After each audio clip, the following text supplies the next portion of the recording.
चिकना भावरा माझा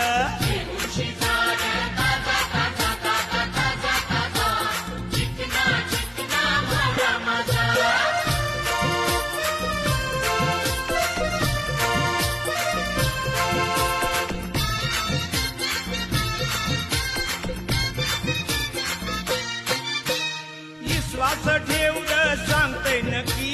याची पुरती कोंबडी फिकी विश्वास ठेवलं सांगते नक्की याची पुरती कोंबडी फिकी अंगानं दूर येईल कामकाज